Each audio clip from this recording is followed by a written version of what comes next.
Hello friends, welcome back to motor refined. আমি আপনাদের host and দোস্ত অরিন্দম ঘোষ, আর আজকে আবার আপনাদের জন্য একটা দুর্দান্ত কম্প্যারিজন নিয়ে এসেছি। কম্পেয়ার করবো আজকে দুটো টাফেস্ট কম্পিউটারকে। প্রচণ্ড ডাউট আছে যে এখানে রনিন কিনবো নাকি হান্টার। আফটার আপডেট হান্টার এখন আরও বেশি কেপেবল হয়ে গেছে। সো এই যে ডাউটটা যে কিনবো কোনটা, এখানে রনিন নাকি হান্টার, এটা আজকে ক্লিয়ার করার চেষ্টা করবো। বলবো আপনাদের দুটো বাইকের মধ্যে ফিচার স্পেসিফিকেশন, প্রাইস, মাইলেজের কী কী ডিফারেন্স আছে, সাথেই রাইট কম্প্যারিজনটা আপনাদের পর্যন্ত পৌঁছে দেবো, সো দ্যাট ভিডিও এন্ড পর্যন্ত যেন আপনাদের কাছে একটা ক্লিয়ার আইডিয়া থাকে যে আপনাদের জন্য রনিনটা ঠিক হবে কিনা নাকি Hunter. Are very special thanks to royal Enfield Krishnanagar and Rahul TVS Krishnanagar for providing me this bike, যাতে আমি আপনাদের পর্যন্ত এই রিভিউটা পৌঁছে দিতে পারি। ওয়েস্ট বেঙ্গলের কৃষ্ণনগর পাশাপাশি এতে যদি আপনি থাকেন, কোনো রকমের যদি এখানে আপনি রয়্যাল এনফিল্ড বা টিভিএস এর প্রোডাক্ট কিনতে চান, শোরুমকে আপনি ডেফিনেটলি কন্ট্যাক্ট করতে পারেন। ডিটেলসটা অলরেডি আপনারা ইন দ্য স্ক্রিনে দেখে নিয়েছেন। তবে চলুন দেরি না করে শুরু করা যাক। তবে বন্ধুগণ, পুরো বৃষ্টির পরে আবার এখানে আমরা শুটিংটা শুরু করেছি, ঠিক আছে? চলুন তবে এবার টাইম ওয়েস্ট না করে স্টার্ট করা যাক। দেখুন, কালারের ব্যাপারটা যদি বলি, রনিনে আপনি মিড মডেলে দুটো কালার পাবেন, বেস মডেলে দুটো কালার, টপ মডেলে আপনি এখানে দুটো কালার পাবেন। আজকে আপনাদের জন্য গ্রে মডেলটা নিয়ে এসেছি। এবার হান্টারে যদি আসেন, বেস মডেলে আপনি ফ্যাক্টরি ব্ল্যাক কালার পাবেন, যেখানে আপনারা ওই স্পোক হুইল ব্যাপারটা পাবেন। দেন এখানে মিড মডেলে যদি আসেন, আগের কিছু কালার রাখা আছে, কিছু কালার বের করে দেওয়া আছে, প্লাস ওখানে রিও হোয়াইট কালার নতুনটাকে অ্যাড করা হয়েছে, স্ক্রিনে আপনারা পরপর দেখতে পাচ্ছেন, ঠিক আছে? তারপর যখন টপ মডেলে আসছেন, এখানে এই London red and then Tokyo black এই কালারটা আছে, প্লাস আগের যে মডেলগুলো ছিল টপ মডেল, তার থেকে কিছুটা কালার এখানে রাখা হয়েছে। এবার মিড মডেল আর টপ মডেলের মধ্যে কিন্তু কালার বাদে কিন্তু এমন কিছু তফাৎ আপনি এখানে কিন্তু হান্টার 350-তে পাচ্ছেন না। প্রাইসে কিন্তু অনেকটাই ব্যাপার আছে। বেস মডেলে যদি দেখেন, দুটো এখানে বাইকের মধ্যে মোটামুটি 11,000 টাকা ডিফারেন্স আছে। যদি আপনি মিড মডেলে আসেন, মোটামুটি 13,000 টাকা ডিফারেন্স আছে। টপ মডেলে আসলে মোটামুটি 4,000 টাকা ডিফারেন্স আছে। এক্স্যাক্ট প্রাইসগুলো আপনাদের বলবো, কিন্তু আগে দেখে নিই এখানে আমরা জিনিসপত্র কী কী পাচ্ছি। ফর এক্সাম্পল, যদি আপনি এখানে ফ্রন্ট ভিউটা দেখেন, দুটোর মধ্যে কিন্তু এলইডি হেডল্যাম্প আছে। আগে আমরা এখানে হান্টারে পেতাম না, এখন আফটার দিস 2025 আপডেট আমরা কিন্তু এখানে এখন এলইডি লাইটটাও পাচ্ছি। ওখানে আমরা বলতে পারেন যে ইউএসডি ফোক পাচ্ছি, এখানে আমরা কিন্তু টেলিস্কোপিক ফোক পাচ্ছি। টায়ার দুটোতেই সেম 110/70 সেকশনের tyre with 17 inches of alloy wheel. কিন্তু একটা ব্যাপার আছে, যদি আপনি রনিনে দেখেন, এখানে কিন্তু এই ডায়মন্ড কাট ব্যাপারটা এটা আপনারা এখানে পাবেন। ডুয়াল চ্যানেল এবিএস ব্যাপারটা দুটোর মধ্যেই আছে। আর তারপর যদি আপনি এখানে এই ডিস্ক দেখেন, দুটোতেই কিন্তু এখানে 300 mm এর ডিস্ক, সেটাও কিন্তু আপনারা পেয়ে যাবেন। এরপরে আমি আপনাদেরকে এখানে ইঞ্জিনের ব্যাপারটা বলবো, কিন্তু তার আগে বলে দিই, ক্র্যাশ গার্ড কিন্তু এখানে হান্টার আলাদাভাবে লাগাতে হবে, যেটা কিন্তু রনিনে আপনারা অলরেডি এখানে দেখতে পাবেন, ঠিক আছে? আর তারপরে আরেকটা ব্যাপার, এখানে যদি ইঞ্জিনের ব্যাপারটা বলা হয়, এখানে এখন স্লিপ অ্যান্ড অ্যাসিস্ট ক্লাচ বলতে পারেন হান্টার 350-তে অ্যাড করা হয়েছে উইথ 5-স্পিড গিয়ার বক্স। সেম আপনারা রনিনেও পাবেন 5-স্পিড gear box with slip and assist clutch. ইঞ্জিনের ব্যাপারটা বলি, এখানে আপনারা approximately 349cc single cylinder air oil cool fuel injected engine আপনারা পাবেন, SOHC 2 বলতে পারেন, ঠিক আছে? অয়েল কুলিংটা এখানে ভেতরে হয় জে সিরিজ ইঞ্জিনে। পাওয়ার যদি দেখেন, চেঞ্জ হয়নি, এখানে 20.2 bhp power with 27 Newton of torque আপনারা এখানে পাচ্ছেন, ঠিক আছে? আচ্ছা, যদি আপনি এখানে রনিনে আসেন, এখানেও কিন্তু আপনারা যে ইঞ্জিন ক্যাপাসিটিটা অনেকটাই কম, ওখানে 350 ছিল, এখানে 225.9cc single cylinder SOHC air oil cool ফিলেটেড ইঞ্জিন আপনারা পাবেন। অয়েল কুলিংয়ের জন্য সেটআপটা এখানে আলাদাভাবে বাইরে আপনারা রনিনে কিন্তু দেখতে পাচ্ছেন। আর এরপরে পাওয়ার যদি বলেন, অলমোস্ট সিমিলার। এখানে আপনারা 20.4 PS এর পাওয়ার পাবেন, কিন্তু টর্ক এখানে কিন্তু 19.93 নিউটন মিটার। সো টর্ক কিন্তু বলতে পারেন যে এখানে কিন্তু হান্টারে অনেকটাই বেশি দেওয়া আছে, ঠিক আছে? আর তারপরে আমরা চালানোর টাইমে তো দেখবই ব্যাপারটা কি, অ্যাক্সিলারেশন, টপ স্পিড, এই ব্যাপারগুলো আমরা চালানোর সময় কথা বলবো। আর তারপরে যেহেতু আমরা এখানে ইঞ্জিনের ব্যাপারে কথা বলছি, দুটোরই যে থাম্প বা সাউন্ড, সেটা আপনাদেরকে শুনিয়ে দিই। আর স্টার্ট করি সবথেকে প্রথমে উইথ দিস হান্টার 350।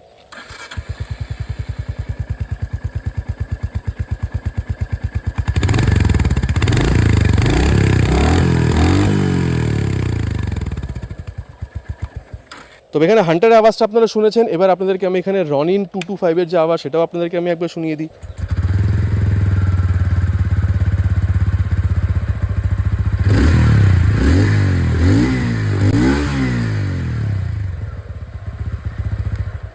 তবে দুটো আওয়াজই আপনারা শুনেছেন। আমার মনে হচ্ছে, দেখুন, এখানে হান্টারে আওয়াজের থামটা একটু বেশি, মানে থুটিয়ার ওই ব্যাপারটা।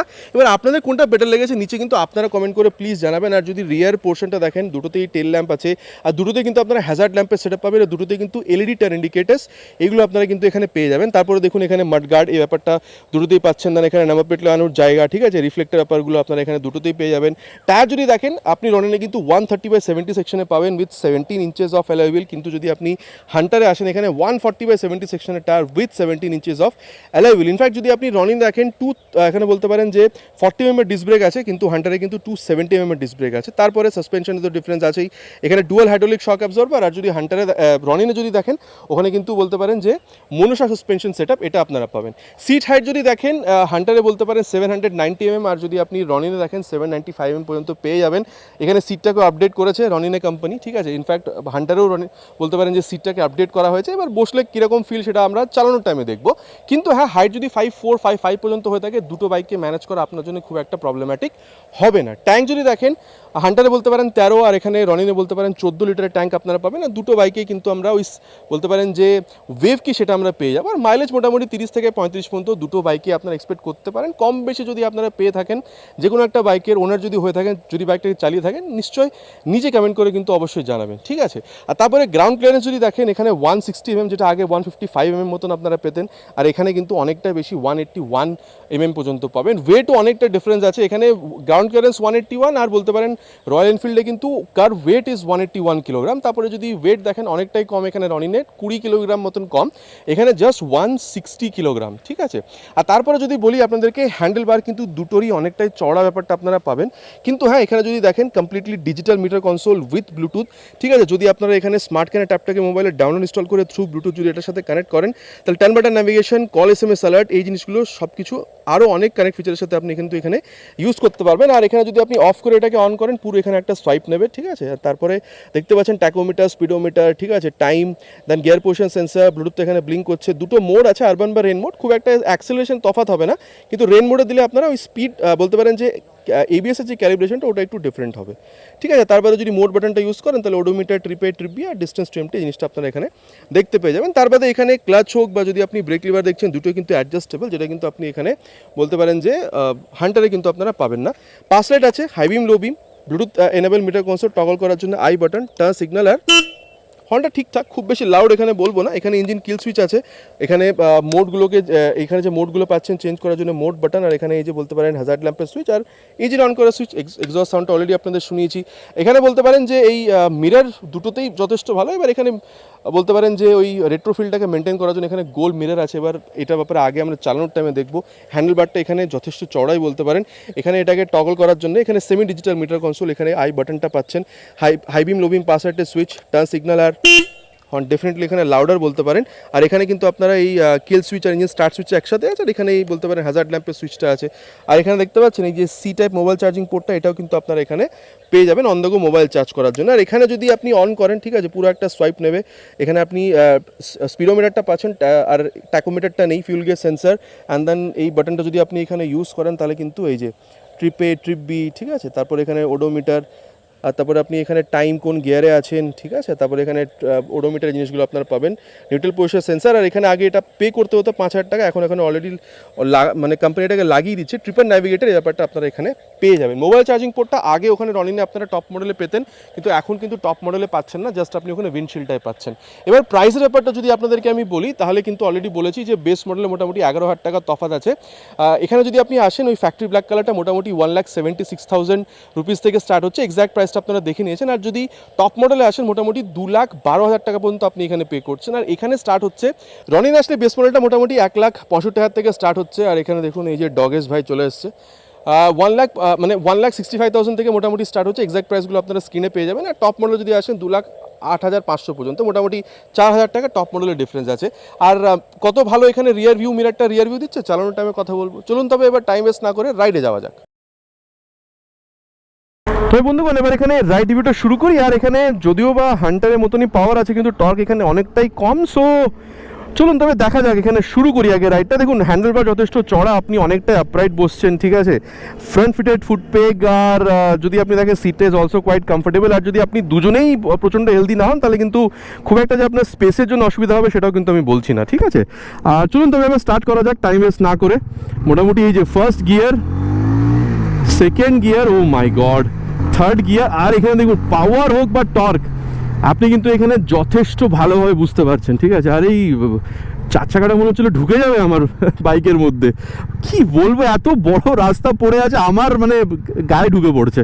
যাই হোক, আচ্ছা এবার দেখুন মোটামুটি যদি আপনি দেখেন এখানে কিন্তু স্লিপ অ্যান্ড অ্যাসিস্ট ক্লাচ আছে, আর এখানে ক্লাচ বা বলতে পারেন ব্রেক দুটো অ্যাডজাস্টেবল, ঠিক আছে, এটা কিন্তু আপনি হান্টারে পাচ্ছিলেন না। আর এখানে ক্লাচটা বিকজ অফ অ্যাসিস্ট এখানে যথেষ্ট হালকা বলতে পারেন। আর গিয়ার যদি দেখেন এখানে কিন্তু হালকা একটা এফোর্ট দিতে হচ্ছে আপ বা এখানে কিন্তু ডাউন শিফটিং করার জন্য, ঠিক আছে। আর যেহেতু আপনি অলমোস্ট আপরাইট বসছেন, হাতটাও চওড়া, ফ্রন্ট ফিটেড ফুটপেক, সো একটা লং রাইডের জন্য কমফোর্টেবল পজিশন, সিট পজিশন আপনি পাচ্ছেন। না স্পেস তো বলেছি, খুব একটা অসুবিধা আপনার হবে না। আর যেহেতু স্লিপ অ্যান্ড অ্যাসিস্ট ক্লাচ আছে, চলুন তবে স্লিপার ক্লাচটাকে টেস্ট করা যাক। এটাকে মোটামুটি 60-70 পর্যন্ত নিয়ে যাবো, দিয়ে ডাউন শিফটিং করবো, ঠিক আছে। এই যে 78-এ গিয়ে ডাউন শিফট করলাম, 4 থেকে 3, এই যে 3 থেকে 2, ঠিক আছে। এবার দেখুন রিয়ার টায়ার কিন্তু স্লিপ করেনি, হ্যাঁ আরপিএম অনেকটা বেড়েছে কিন্তু রিয়ার টায়ারটা হালকাও স্লিপ করেনি। সো স্লিপার অ্যাসিস্ট ক্লাচ বলতে পারেন কিন্তু এখানে যথেষ্ট ভালোভাবে নিজের কাজ করছে, ঠিক আছে। সো এটা নিয়ে আপনাদের কোনো অসুবিধা কিন্তু একদমই হচ্ছে না। আর এবার ক্লাচ, স্লিপার ক্লাচ, এত কিছু বলছি, গিয়ার, চলুন তবে অ্যাক্সিলারেশন টেস্টটা করি, তারপরে এটারও যে পারফরমেন্স সেটার ব্যাপারে আগে আমরা ডিসকাস করব। Will start with 3 horns already on first gear.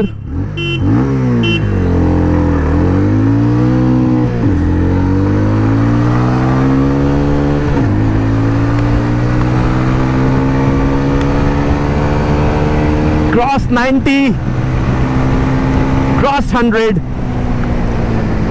দেখুন বন্ধুগণ, ভাইব্রেশনের ব্যাপারটা যদি বলি, মোটামুটি 164V 204V অ্যাপাচের মতনই একটা প্যাটার্ন আছে। 90-র পরে হালকা একটু বোঝা যাচ্ছে, কিন্তু হ্যাঁ কমফোর্টেবল কুলিং স্পিড যদি দেখেন 100, 105, 110, কিন্তু 105টাই বলবো কমফোর্টেবল কুলিং স্পিড। ওই পর্যন্ত যে খুব বেশি ভাইব্রেশন সেটা নয়, কিন্তু তারপরে কিন্তু ডেফিনেটলি আপনি ভাইব্রেশনটা কিন্তু বেশি বুঝতে পারবেন, ঠিক আছে। আর ওই লাইট বা বলতে পারেন লেফট ফুটপেকে কিন্তু ওটা বোঝা যাচ্ছে। অ্যাজ সাচ কিন্তু কোনো রকমের স্টেবিলিটিতে এখানে কোনো প্রবলেম নেই, কিন্তু হ্যাঁ রেডিয়াল টায়ার হলে আরও বেটার হতো। আর তারপরে মাইলেজ মোটামুটি 35 আপনাদের অলরেডি বলেছি কেএমপিএল পর্যন্ত এক্সপেক্ট করতে পারেন। আর অনেক কাস্টমারের সাথে কথা বলেছি, এমন কিছু যে ওখানে ইঞ্জিন হিটিংয়ের ইস্যু এরকম কিন্তু আপনারা খুব একটা কিন্তু এখানে বুঝতে পারবেন না। আর এই বলতে পারেন OBD2B আপডেট আসার পরে এমন কিছু যে এখানে আপনি অ্যাক্সিলারেশনে চেঞ্জ বুঝতে পারছেন আগের থেকে বেটার বা কিছু কমেছে বা অ্যাক্সিলারেশনে ওরকম কোনো ব্যাপার কিন্তু এখানে নেই, ঠিক আছে। দেখুন মোটামুটি অ্যাক্সিলারেশন ব্যাপারটা আপনাদের বললাম, কিন্তু এবার একটা জিনিস দেখুন, মোটামুটি ধরুন আপনি প্রচণ্ড ট্রাফিকে আছেন আর আপনি ধরুন সেকেন্ড গিয়ারে দিলেন, ক্লাচ থ্রটল রিলিজ করে দিয়েছেন। এবার দেখুন ওই 10-11 এরকম একটা স্পিড নেবে, এই যে 10-11 স্পিড নিচ্ছে, আর দেখুন এই যে 9-10-11 এরকম স্পিড নিচ্ছে, আর আপনি এগোচ্ছে। সো এই গ্লাইড থ্রু ট্রাফিক টেকনোলজি এটাও কিন্তু যথেষ্ট ভালোভাবে কাজ করে, বিকজ আপনি ক্লাচ থ্রটল গিয়ার খুব বেশি ইউজ করছেন না। Even in the condition of heavy traffic আপনার মাইলেজটা কিন্তু এখানে মেনটেন হচ্ছে। এবার আপনারা বলবেন এটা আবার নতুন কি, যে কোনো বাইক ইউজ করতে পারেন, কিন্তু প্রতিটা গিয়ারে এত স্মুথলি ইউজ করতে পারবেন না, ঠিক আছে, যতটা এখানে কোম্পানি জিটিটি হিসেবে মানে ক্লেম করে এখানে কোম্পানি এটাকে বলছে, ঠিক আছে। সো এটাও একটা ব্যাপার ছিল। তো বন্ধুগণ এবার এখানে রাইড কম্প্যারিজনটা করব, ঠিক আছে, রনিন 225-এর উইথ দিস হান্টার 350। মোটামুটি দেখুন সিটে যখন বসছেন এটাও কমফোর্টেবল, কিন্তু রনিনটা আরেকটু বেশি কমফোর্টেবল ছিল বলতে পারেন। হ্যান্ডেল বার রনিনটার একটু বেশি চড়া ছিল, চড়া এখানেও উঁচু, কিন্তু রনিনে আরেকটু বেশি চড়া ছিল বলতে পারেন। এখানে কিন্তু হালকা একটু আপনাকে ঝুঁকতে হচ্ছে, রেয়ার ফিটেড ফুটপেক, সো ওখানে একটু বেশি কমফোর্টেবল রাইডার পজিশন ছিল, এখানে একটু বেশি স্পোর্টি রাইডার পজিশন আপনি পাচ্ছেন, ঠিক আছে। আর স্পেসের এখানেও অসুবিধা নেই, সিটের চড়াই এই জিনিসগুলো বলতে পারেন মোটামুটি দুটোতেই সেমই আছে। ফার্স্ট গিয়ারে দিয়েছি, আর এই যে সেকেন্ড গিয়ারে দিয়ে, এই যে থার্ড গিয়ারে দিয়ে, এই যে টানগুলো না, পাওয়ার টর্ক আপনি কিন্তু দুটো বাইকে কিন্তু ইনিশিয়ালি যথেষ্ট ভালো পাচ্ছেন। এবার হ্যাঁ টপ স্পিডে গেলে এই ব্যাপারগুলো ডিফারেন্ট আছে, এটা অ্যাক্সিলারেশন টেস্টের পরে আপনাদের সাথে কথা বলবো, ঠিক আছে। আচ্ছা এবার এখানে যদি আপনি ক্লাচ দেখেন, স্লিপার অ্যাসিস্ট ক্লাচ এখানেও এসছে, তার জন্য বলতে পারেন যে এখানে কিন্তু ক্লাচটা এখন যথেষ্ট হালকা বলতে পারেন। আর এখানে যেহেতু স্লিপার ক্লাচ আছে, চলুন তবে এটাকে মোটামুটি 70-80 পর্যন্ত নিয়ে যায়, তারপর এখানে কিন্তু গিয়ার ডাউন করে দেখবো, ঠিক আছে। এই যে মোটামুটি ধরুন 80-তে চলে এসেছি, 4 থেকে 3-এ, 3 থেকে 2 আর বারবার কিন্তু দেখুন ক্লাচ ছেড়ে দিয়েছি, কিন্তু রিয়ার টায়ারটা কিন্তু হালকাও স্লিপ করেনি।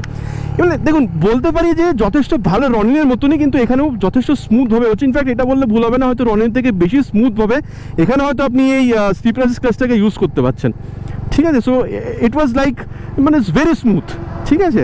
আর এবার দেখুন ক্লাচ, গিয়ার, এই ব্যাপারটা কথা হচ্ছে। হ্যাঁ এবার গিয়ারের ব্যাপারটা যদি বলি আপনাকে, হ্যাঁ রনিনেও স্মুথ ছিল, এখানে বলতে পারেন রনিংয়ের থেকে একটু বেশি এফোর্ট আপনাকে দিতে হচ্ছে। স্মুথনেস এখানেও আছে, কিন্তু রনিনের তুলনায় আপনাকে একটু বেশি এখানে কিন্তু এফোর্ট দিতে হচ্ছে, ঠিক আছে। আর এবার চলুন তবে ক্লাচ গিয়ারের ব্যাপারে কথা হচ্ছে, তাহলে চলুন এর যে অ্যাক্সিলারেশনটা সেটা করি, তারপর এটার ব্যাপারে আরও কথা হবে। Will start with 3 horns.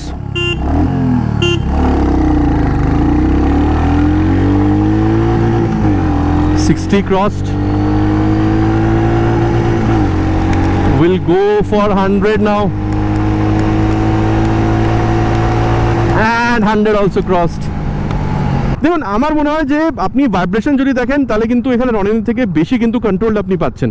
ঠিক আছে, রনিনে যেটা হয়তো 90 বলেছিলাম, এখানে কিন্তু 100-র পরে আপনি হয়তো হালকা একটা বাজ আপনি ফুট পেকে বুঝতে পারছেন। সো হ্যাঁ, এবার আপনার একটা তাজ্জুব মনে হবে ভাই এটা রয়্যাল এনফিল্ড, তাও বলছো বেশি স্মুথ। হ্যাঁ, আপনি যদি চালিয়ে দেখেন তাহলে বুঝতে পারবেন যে এটা কিন্তু একটু বেটার ওই স্মুথনেসের দিক দিয়ে দেখতে গেলে। ঠিক আছে, আর তারপরে দেখুন মোটামুটি যদি আপনি কমফোর্টেবল ক্রুজিং স্পিড দেখেন এরকম হাইওয়েতে রাইড করার জন্য, আমি বলবো মোটামুটি 110 পর্যন্ত গেলে খুব বেশি ভাইব্রেশন আপনার কিন্তু ফিল হবে না। স্টেবিলিটিতে এখানে কোনো প্রবলেম নেই, মোটামুটি রনিনের মতনই যথেষ্ট ভালো স্টেবিলিটি কিন্তু আপনি এখানেও পাচ্ছেন। আর তারপরে যদি মাইলেজ দেখেন মোটামুটি বলেছি এখানেও 35 পর্যন্ত পাবেন। আর ইঞ্জিন হিটিংয়ের ইস্যু হতে পারে হয়তো ফার্স্ট সার্ভিসের আগে, কিন্তু তারপরে যদি আপনি ফার্স্ট সার্ভিসটা করিয়ে নেন তারপরে কিন্তু আমার মনে হয় না যে খুব বেশি আপনার এখানে ইঞ্জিন হিটিংয়ের ইস্যু আপনি এখানে ফিল করবেন। ঠিক আছে, আর তারপরে দেখুন ওই জিটিটি এখানে কি আমরা ইউজ করতে পারছি সেকেন্ড গিয়ারে দিয়ে, এখানেও আমি ছেড়ে দিয়েছি। এখানেও মোটামুটি কিন্তু ওই হয়তো 10-এরই স্পিড নিচ্ছে, এটা অ্যানালগ আছে, হয়তো 10-11 ওই স্পিডটাই নিচ্ছে, কিন্তু এখানে হালকা হালকা না জার্ক দিচ্ছে, যেটা কিন্তু আপনি রনিনে পাচ্ছিলেন না। সো হ্যাঁ, এখানে ওই ব্যাপারটা ইউজ করতে পারছেন, কিন্তু রনিনের মতো অতটা স্মুথলি ব্যাপারটা কিন্তু এখানে হচ্ছে না। ফার্স্ট সেকেন্ড গিয়ার পর্যন্ত বলছে যে হ্যাঁ স্পিড নাও, ঠিক আছে, কিন্তু মানে গিয়ার চেঞ্জ করো। থার্ড গিয়ারের পরে কিন্তু ফোর্থ গিয়ারে চলে গেলে কিন্তু আর বলছে না যে মানে গিয়ার চেঞ্জ করো। সো সিটি রাইড যদি আপনি করেন third gear will be more than enough. আর যদি ফোর্থ গিয়ার দিয়ে দেন তাহলে তো কোনো ব্যাপারই না। আর যদি এরকম হাইওয়ে রাইড করেন তাহলে মোটামুটি ফিফথ গিয়ারে দিন, যথেষ্ট স্মুথভাবে আপনি চালাতে পারবেন। अब दोस्तों OBD2 एक ही यहाँ पर बात अलग थी, वहाँ पर टॉप स्पीड में जाके रॉनिन से यहाँ पर हंटर आगे निकल जाती थी। लेकिन अगर अभी आप लोग OBD2B दोनों ही मॉडल के यहाँ पर कंपैरिजन देख रहे हैं तो चाहे इनिशियल देख रहे हो या फिर टॉप स्पीड परफॉर्मेंस देख रहे हो, काफ़ी हद तक आप लोग को सिमिलर मिलेगा। इन सम केसेस अगर आप हंटर चला रहे हैं, आपकी वेट अगर कम है तो शायद हंटर आपकी थोड़ी सी आगे निकल सकती है। लेकिन टॉप एंड परफॉर्मेंस भी अगर आप लोग देख रहे हैं तो दोनों बाइक में आप लोग को ऑलमोस्ट सिमिलर मिल जाएगा। 135 से 37 किलोमीटर पर आवर तक की टॉप स्पीड अचीव करने में दोनों ही बाइक यहाँ पर केपेबल हो सकती है। আর এবার যদি আপনি এখানে ব্রেকিং এর ব্যাপারটা বলেন, চলুন তবে এটাকে নিয়ে যাওয়া যাক। পেছনে কেউ নেই দেখে নিয়েছি, 60-70 পর্যন্ত নিয়ে যাব। আর এই যে 70-তে এসে ফ্রন্ট ব্রেক,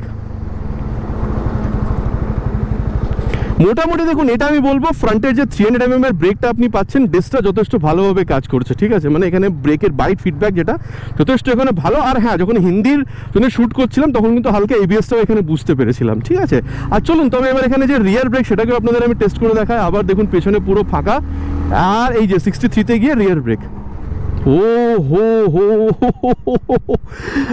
বুঝতে পেরেছেন একটা আওয়াজ, ওই স্লিপ খাওয়ার মতন একটা আওয়াজ পেলেন, ওইখানে কিন্তু ABS-টা গিয়ে আবার ছেড়ে দিল, মানে টায়ারটাকে স্লিপ হতে দিল না। ঠিক আছে, সো এই একটা ব্যাপার কিন্তু ছিল, মানে ডুয়াল চ্যানেল ABS যথেষ্ট ভালোভাবে কিন্তু কাজ করছে এখানে। হ্যাঁ, আর হ্যাঁ রিয়ার ব্রেকটা যথেষ্ট বলবো এই প্রোগ্রেসিভ ব্যাপারে দিয়ে পা রাখলে হালকা একটু স্পিড স্লো হচ্ছে, সেরকমই 240 mm পেছনে ব্রেক আছে। এমন কিছু যে ভালো braking because of 240 mm rear disc ওরকম না, প্রোগ্রেসিভ, পা রাখলে হালকা একটুখানি ব্রেকে পা রাখলে স্পিডটা একটু স্লো হচ্ছে, ওই ব্যাপারটাই আছে। ঠিক আছে, আর তারপরে দেখুন মোটামুটি রিয়ারের সাথে সাথে ফ্রন্ট ব্রেকটাকে ইউজ করবো বেস্ট ব্রেকিং এক্সপিরিয়েন্সের জন্য। চলুন তবে এটাকেও এই যে 68-এ গিয়ে ফ্রন্ট উইথ রিয়ার, এটা কিন্তু বেস্ট ব্রেকিং বলতে পারেন। কত মানে স্পিডে 70-এ চলে গেছিলাম, পট করে এটাকে একদম মানে 5-10 এনে দিয়েছিলাম। ঠিক আছে, একদমই কন্ট্রোলেবল একটা স্পিডে চলে এসেছিলো এটা। সো বলতে পারেন ওভারঅল ব্রেকিং কিন্তু এখানে যথেষ্ট ভালো। এবার এটার তুলনায় কীরকম চলুন এবার আমরা এখানে হান্টারে দেখে নিই। আর এবার চলুন এর যে ব্রেকিং সেটার ব্যাপারে এখানে কথা বলা যাক। মোটামুটি এটাকে নিয়ে যাব এখানে 60 থেকে 70-এর মধ্যে, আর পেছনে কেউ নেই দেখে নিয়েছি। আর এই যে 60-এ গিয়ে ফ্রন্ট ব্রেক, হ্যাঁ এখানে কিন্তু ABS-টা বোঝা যাচ্ছে।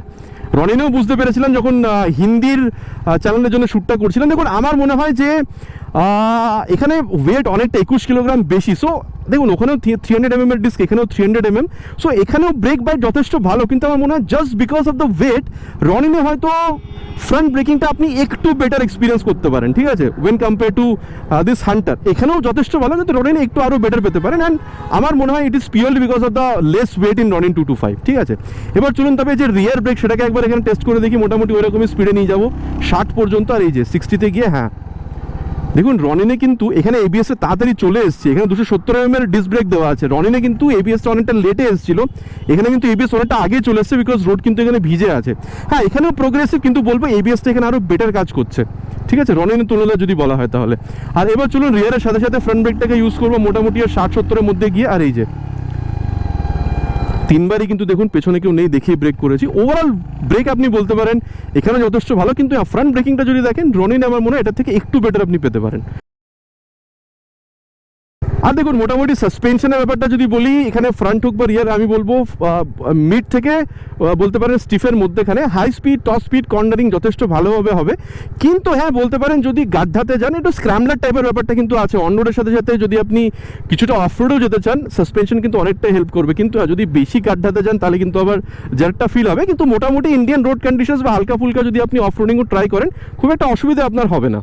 আর সাসপেনশনের ব্যাপারটা যদি আপনাদের বলি, দেখুন আমার মনে হয় রনিন বা এখানে ঠিক আছে রনিনের তুলনায় এখানে আপনি একটু সফট পাবেন। এটাকে মিড সাইডে আর রনিনটাকে বলেছিলাম স্টিফার সাইডে, ফ্রন্ট বা রিয়ার দুটোই বলতে পারেন মিড সাইডে আছে, ঠিক আছে। মানে দেখুন ডিফারেন্স এটা হবে হাই স্পিড টপ স্পিড কর্নারিংয়ে দুটোর মধ্যে খুব একটা আপনি ডিফারেন্স বুঝতে পারবেন না। কর্নারিং যখন করতে যাবেন তখন এখানে হয়তো মানে এখানে ভালোই করতে পারবেন সেরকম না, কিন্তু কনফিডেন্স এখানেও আছে। কিন্তু এখানে তুলনায় যেহেতু রনিনে ইউএসডি আছে কর্নারিংয়ের টাইমে স্পেশালি আপনি ওই কনফিডেন্সটা রনিনে বেটার বুঝতে পারবেন। কিন্তু যখন আবার উবার খাবার রাস্তাতে যাচ্ছেন দেখুন দুটো বাইকেই যে এমন মানে একদমই অ্যাবজর্ব হয়ে যাবে সেটা নয়, রনিনেও একটু অ্যাবজর্ব করতো একটু হয়তো ঝটকা দিত, এখানেও একটু অ্যাবজর্ব করবে অনেকটা ঝটকা দেবে, এরকম ব্যাপার কিন্তু দুটোতেই আছে যদি আপনি বেশি গাড্ডার মধ্যে দিয়ে চালান তাহলে। আর ওভারঅল ফিলের ব্যাপারটা যদি আপনাদের বলি, এরকম যখন আপনি করছেন 107 কিলোগ্রাম ওয়েট খুব একটা যে আপনি বুঝতে পারছেন সেরকম না, মানে এতটাই ভালোভাবে ওয়েটটা এখানে ডিস্ট্রিবিউট করা আছে ফ্রন্ট হোক বা রিয়ার, ঠিক আছে। 160 কিলোগ্রাম ওয়েট এখানে আছে। রিয়ার ভিউ মিররটা যথেষ্ট ভালো আপনাকে রিয়ার ভিউ দিচ্ছে, Speedo Odoo taco gear position sensor Bluetooth connectivity ঠিক আছে সব কিছু আছে। মোবাইল চার্জিং পোর্টটা আগে পেতাম এখন কিন্তু এখানে পাচ্ছি না, ঠিক আছে। আর দেখুন ব্রেকিংটা ভালো, রাইডার পজিশনটা ভালো, স্পেসের অসুবিধা নেই, অ্যাক্সেলারেশনটা ভালো, ঠিক আছে। মোটামুটি দেখুন আমি বলবো যে সিটি রাইডের জন্য তো আপনি ইউজ করবেনই, কিন্তু পিলিয়নের সাথে যদি লং রাইডও বেরোনোর প্ল্যান হয়ে থাকে না আমার মনে হয় এই বাইকটা কিন্তু আপনি যথেষ্ট ভালোভাবে ইউজ করতে পারেন।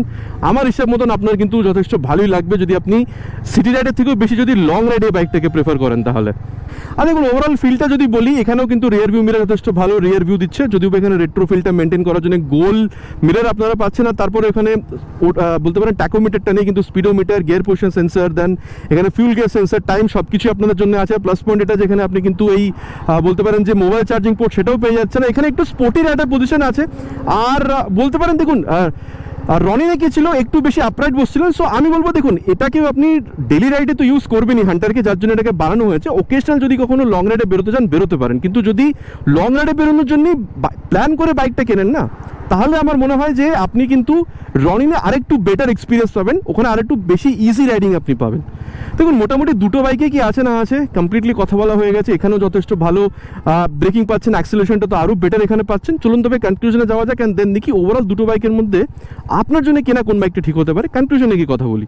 তবে বন্ধুগণ এবার কনক্লুশনের ব্যাপারটা কথা বলা যাক, রনিন ঠিক হবে নাকি এখানে কেনা ঠিক হবে হান্টার। দেখুন সবথেকে প্রথম ব্যাপার হচ্ছে প্রাইস 1,65,000-এর আশেপাশে কিন্তু আপনি রনিন দেখতে পাবেন। হ্যাঁ ওখানে সিঙ্গেল চ্যানেল এবিএস আপনি পাবেন, কিন্তু আমার মনে হয় যদি বাজেট 1,60,65,000 পর্যন্ত হয়ে থাকে, আপনি চাইছেন লং রাইডেও বেরোবেন সিটি রাইডও করবেন, স্ট্রেট একটা সিট, ভালো মাইলেজ 30-35 পর্যন্ত, ঠিক আছে, অল ডিজিটাল মিটার কনসোল, হ্যান্ডলিংটা আপনার ভালো চাই, ইউএসডি আপনার চাই, ঠিক আছে, ব্রেকিংটা আপনার ভালো চাই, ঠিক আছে, আমার মনে হয় দেখুন আপনার জন্য কিন্তু রনিন যথেষ্ট ভালো একটা বাইক হতে পারে, ঠিক আছে। কিন্তু হ্যাঁ যদি আপনার মনে হয় যে আপনি বাজেট বাড়াতে পারবেন, যদি আপনি 2,05,000-10,000 টাকা পর্যন্ত যেতে পারেন, 2,05,000 থেকে 8,000 টাকা বি স্পেসিফিক, আপনার ব্লুটুথটাও দরকার, ডুয়াল চ্যানেল এবিএসটাও আপনার দরকার, তাহলেও কিন্তু আমি বলবো লং রাইডের সাথে সিটি রাইড করার জন্য কিন্তু রনিন একটা যথেষ্ট ভালো বাইক ইভেন উইথ পিলিয়ন, ঠিক আছে। কিন্তু দেখুন আবার বলবো যদি আপনি বেস মডেলেও যান তাহলেও কিন্তু 1,76,000-77,000 পর্যন্ত গেলে কিন্তু আপনি এই হান্টারের বেস মডেলটা পাবেন, যেখানে কিন্তু আবার স্পোক হুইল দেওয়া আছে ফ্যাক্টরি ব্ল্যাক কালারের সাথে। এবার দেখুন royal Enfield is an emotion, ঠিক আছে, ইন্ডিয়াতে যদি দেখা যায়। সো আমি এটা বলবো যদি রয়্যাল এনফিল্ড কিনতে হয়, ঠিক আছে, আপনার বাজেটটা যদি একটু কমও থাকে, ঠিক আছে, আপনার বাজেট যদি আপনাকে অ্যালাউ করে মোটামুটি 2,10,12 পর্যন্ত যেতে, কিন্তু হ্যাঁ আপনার স্লিপার ক্লাচ চাই, আপনার ব্লুটুথ চাই, আপনার ওই অ্যানালগ ব্যাপারটা চাই, ভালো আপনার ব্রেকিং ডুয়াল চ্যানেল এবিএস চাই, চাকা আরও মোটা চাই, হ্যান্ডলিং ভালো চাই, মাইলেজও মোটামুটি 30-35 কিলোমিটার পর্যন্ত যদি প্রয়োজন হয়ে থাকে, টপ অফ অল আপনি রয়্যাল এনফিল্ড কিনতে চাইছেন। হ্যাঁ সিটির আপনি লং রাইড করবেন এরকম না যে করবেন না, কিন্তু সিটি রাইড আপনি বেশি প্রেফার করছেন, আর আরও বলতে পারেন যে বেটার হ্যান্ডলিং আপনার প্রয়োজন, ঠিক আছে, আরও বেটার কমফর্ট আপনার চাই। আর এখানেও আপনি হয়তো পিলেনের সাথেও আপনি সিটি রাইড বেশি করেন, সেই জন্য কিন্তু এই যে বাইকটা 2025 বলতে পারেন রয়্যাল এনফিল্ড হান্টার 350 আপনাদের জন্য কিন্তু একটা যথেষ্ট ভালো প্রোডাক্ট হতে পারে। এবার দেখুন থ্রু আউট দ্য রিভিউ কোন বাইকে কি আছে না আছে, কোন বাইকটা কার জন্য কেনা ঠিক হবে, এভরিথিং এর ডিটেল আপনার সাথে ডিসকাশন হয়ে গেছে। তবে এবার আপনারা কি মনে করছেন এখানে রনিন কিনবেন নাকি হান্টার, নিচে কিন্তু কমেন্ট করে জানাতে প্লিজ ভুলবেন না, ইটস মাই রিকোয়েস্ট। আশা করছি ভিডিওটা আপনাদের ভালো লেগেছে। ভালো লেগে থাকলে প্লিজ ভিডিওতে একটি লাইক, আর চ্যানেল যদি প্রথমবার এসে থাকেন প্লিজ চ্যানেলটাকে সাবস্ক্রাইব করে বেল বাটনটা অল হিট করতে ভুলবেন না। আগেন ইটস মাই রিকোয়েস্ট, খুব তাড়াতাড়ি আপনার সাথে চ্যানেলে দেখা হবে এরকমই একটা ভিডিওতে বাইক বা স্কুটারের সাথে। Till then ride safe and জয় হিন্দ।